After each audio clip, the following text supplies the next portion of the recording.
Hello dear students, class 12th macroeconomics, national income and it's aggregate की video series का यह part 3 है। अभी तक आप 2 पार्ट्स में इस चैप्टर को पढ़ चुके हैं। अब जो आप देख रहे हैं वो पार्ट 3 है। पिछले वीडियो तक हमने जिनको पढ़ा है उसका टेबल यहाँ पर प्रदर्शित किया जा रहा है। इस टेबल को ध्यान से देखिए, रिवाइज करिए, लर्न करिए और लिख कर देखिए, इसे समझ भी लेनी। Gross domestic product eight market price, market value of final goods and services produced within the domestic territory of a country in an accounting year. This is called GDP at MP. Second formula है NDP-MP यानी net domestic product eight market price. जब भी हम net domestic product निकालेंगे तो हम GDP में से डेप्रिसिएशन को माइनस करेंगे। पिछले वीडियो में हमने आपको बताया था कि डेप्रिसिएशन को कंजम्पशन ऑफ फिक्स्ड कैपिटल भी कहा जाता है। थर्ड फॉर्मूला है अपना gross national product at market price यानी GNP एट MP। तो जीडीपी एट एमपी में net factor income from abroad, विदेशों से प्राप्त सकल शुद्ध आय को अगर हम जोड़ देते हैं तो ये जीडीपी एमपी हो जाता है। उसी तरह से हमने पढ़ा था net national product at market price NNP MP। तो ये GNP में से अगर हम डेप्रिसिएशन को माइनस कर देंगे तो ये NNP आ जाएगा। फिफ्थ फार्मूला है आपके पास gross domestic product at factor cost GDP एट FC। तो GDP MP में से अगर हम indirect taxes plus subsidies, indirect taxes को माइनस करेंगे और सब्सिडीज को ऐड करेंगे, जिसे हम नेट इनडायरेक्ट टैक्स भी कहते हैं, तो हमारे पास आ जाएगा GDP FC। उसी तरह से net domestic product at factor cost और नेट डोमेस्टिक इनकम, उसके लिए हमें क्या करना पड़ेगा, GDP FC में से डेप्रिसिएशन माइनस करना पड़ेगा।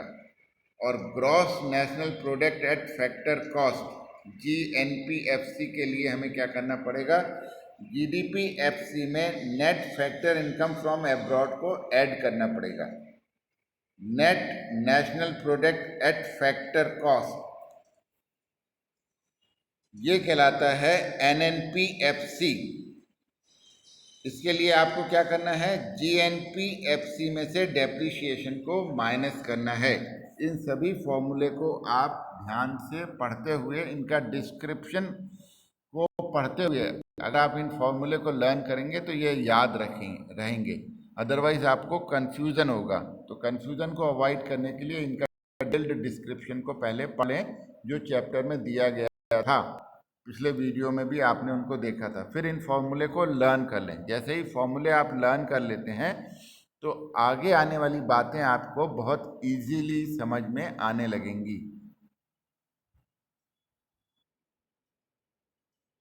अब हम समझते हैं nominal and real GDP। Nominal GDP क्या होता है? It refers to GDP at current price.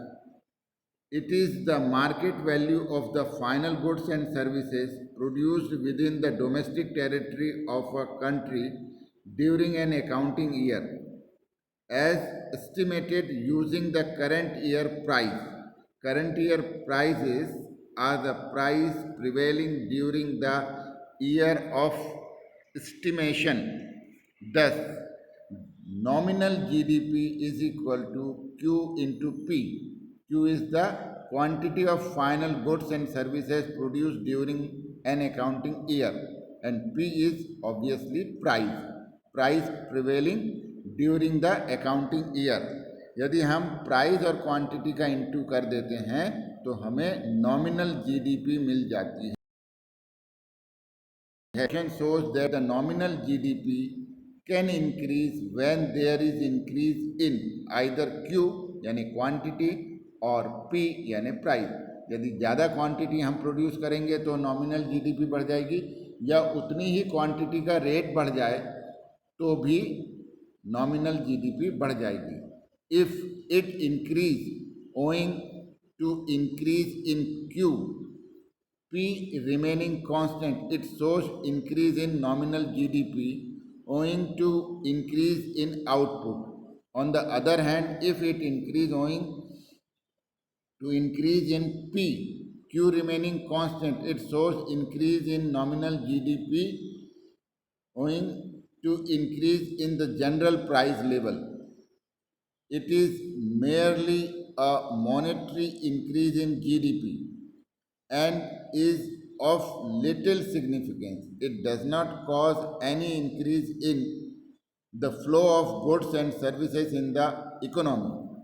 It only causes money illusion, the illusion of the higher market value of the given output. Now we are come to the real GDP. It refers to GDP at constant price. It is market value of the final goods and services produced within the domestic territory of the country during the accounting year, as estimated during the using the base year. Base year is the year of comparison. It is the year when macro variables like production and general price level are believed to be within the normal range. Thus, real GDP is equal to Q into P. Q का meaning भी वही है जो हम ऊपर पढ़ के आए हैं, P का मीनिंग भी वही है जो हम ऊपर पढ़ के आए हैं, लेकिन यहाँ पे फ़र्क आ गया है P के साथ। Price prevailing during the base year, price जो है वो बेस ईयर का लिया जाएगा। बेस ईयर एक कंपेयरिंग ईयर होता है जो नॉर्मली पीछे के किसी पीरियड का होता है। तो रियल जीडीपी बेस ईयर से ली जाती है, जबकि जो आपकी नॉमिनल जीडीपी है वो अकाउंटिंग ईयर से ली जाती है। ये दोनों में एक सामान्य डिफरेंस है। अब हम बात करते हैं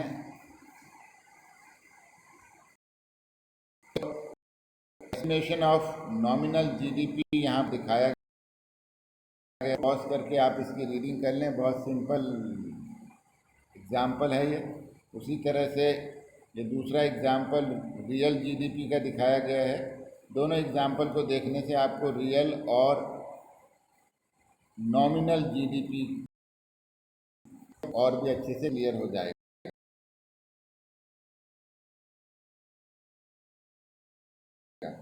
GDP at also non GDP और नॉमिनल जीडीपी। तो इसका मतलब ये हुआ कि जीडीपी एट करंट प्राइस के एक दो नाम और हैं, वो हैं मॉनेटरी जीडीपी या nominal GDP. refers to the market value of goods and services produced within the domestic territory of a country during the accounting year, as estimated using the current year price. It may increase without any increase in the quantum of the output in the economy. ये ध्यान देने वाली बात है। अब आते हैं हम GDP at constant price. Constant price का मतलब है बेस ईयर से। Also called real GDP refers the market value of the final goods and services produced within the domestic territory of a country during an accounting year as estimated using the base year price. Base year price को लेकर अगर हम calculation करते हैं तो वो GDP at constant price कहलाती है। इसी को हम रियल जीडीपी भी कहते हैं। तो ये जो अदर नाम्स हैं इनको भी आपको याद रखना होगा। यहाँ पे डिफरेंस दिए हैं।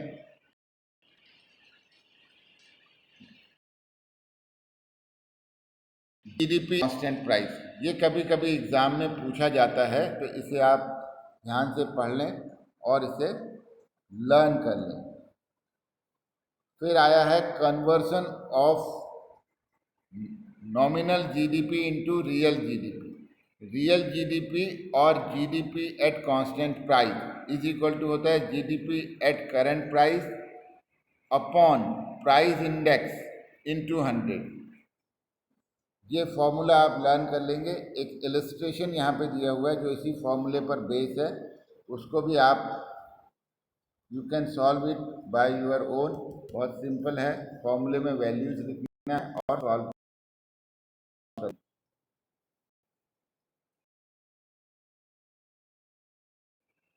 ये भी बॉक्स में दी गई जानकारी को भी एक बार ध्यान से पढ़ देंगे। GDP deflected GDP at current price upon GDP at constant price into 100 कर दिया जाता है। एक एग्जाम्पल भी यहाँ पर दिया हुआ है। अब आता है GDP and welfare. GDP welfare को ध्यान से समझ लें कि जीडीपी से हम वेलफेयर पोजीशन या जो वेलफेयर सिचुएशन है उसको कितना समझ पाते हैं। Real GDP is considered as an index of welfare of the people. Welfare of the people is measured in terms of availability of goods and services per person. Increase in real GDP means increase in the level of output in the economy.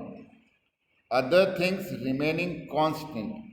This means greater availability of goods per person, implying higher level of welfare, popularly known as social welfare। फिर से समझ लीजिए, availability of goods पर person, इसे ही हम कहते हैं social welfare. जितना अधिक अवेलेबिलिटी ऑफ गुड्स पर पर्सन होगी उतना ही अधिक सोशल वेलफेयर होगा। और इस बात को बताने के लिए हम लोग रियल जीडीपी का प्रयोग करते हैं, यानी price at current year, current accounting year. इसे आप 2-3 बार ध्यान से पढ़ लें और इसे अपने दिमाग में अच्छे से बिठा लें।